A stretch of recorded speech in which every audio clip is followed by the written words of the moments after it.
Hello and welcome to Animation Wars, where we decide if animated movies belong on the light side of the Force or the dark side. Those of us who grew up in the early 90s remember the thankfully brief time when Macaulay Culkin was shoved into our faces. After the success of Home Alone, he was one of the hottest child actors for a little while, but the public got tired of him after a few years. As far as I know, he only did one animated movie during the height of his popularity, The Pagemaster, which since then has become as much yesterday's news as he is. But does it deserve to be remembered as something more than just another Culkin cash-in? Let's find out, shall we? I'm going to shake things up a little and start with a dark side point, which is Richard. Aside from Macaulay Culkin obviously being cast solely to cash in on his star power, I like interesting protagonists, and Richard isn't. He has basically one personality trait at the beginning of the movie. He's afraid of everything. Comically afraid, I might add. Seriously, it's hard to invest in his supposed character arc when everything about his fear is exaggerated. He rattles off statistics left and right, and look at that bike. I mean, seriously, just look at it. He doesn't get any more interesting when he turns into an illustration and goes into the book world either. In fact, aside from a few mentions here and there, his fear doesn't really play an important part in the story when he's in the book world. Plus, is it just me, or are his lips really distracting? I mean, he looks like he's wearing lipstick or something. Fortunately, his sidekicks are more appealing, which leads to our first light side point, the books. Sometimes the sidekicks are more interesting than the protagonist, which is definitely the case here.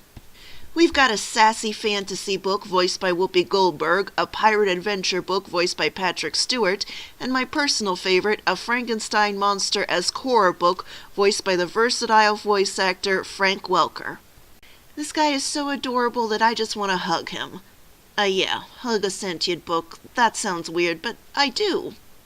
Plus, props to Christopher Lloyd for playing both the Pagemaster and the weird bordering on creepy librarian.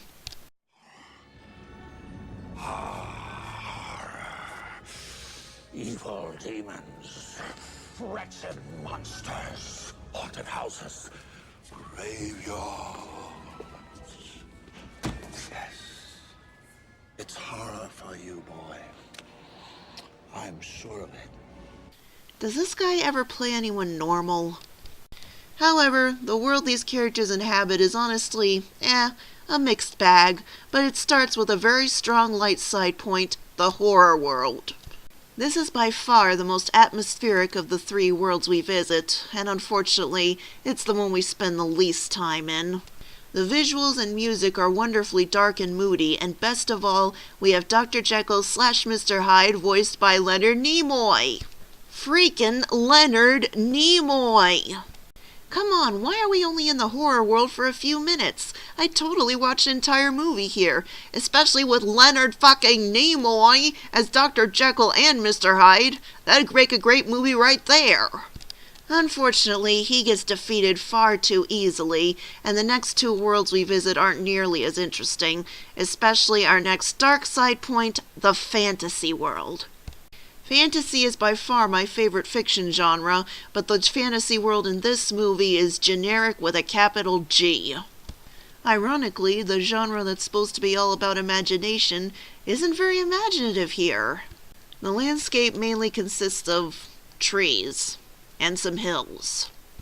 Okay, there are some neat-looking fairies that look like they have electric currents running through them, but that's the only really creative thing about this world. Plus, the villain of the horror world is Mr. Hyde, the villain of the adventure world is Long John Silver, but the villain of the fantasy world is an incredibly generic dragon.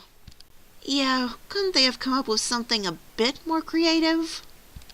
In conclusion, this movie's concept is brilliant and it could have made for something really amazing, but unfortunately the execution doesn't live up to the idea. The protagonist is just boring, and many of the conflicts get resolved way too quickly. However, it still has some appealing characters and creative ideas, plus a lot of little Easter eggs for literature fans, so with some reserve, I declare it property of the light side. Anyway, next month my beloved Star Wars turns 40, so we're gonna have to review something Star Wars related.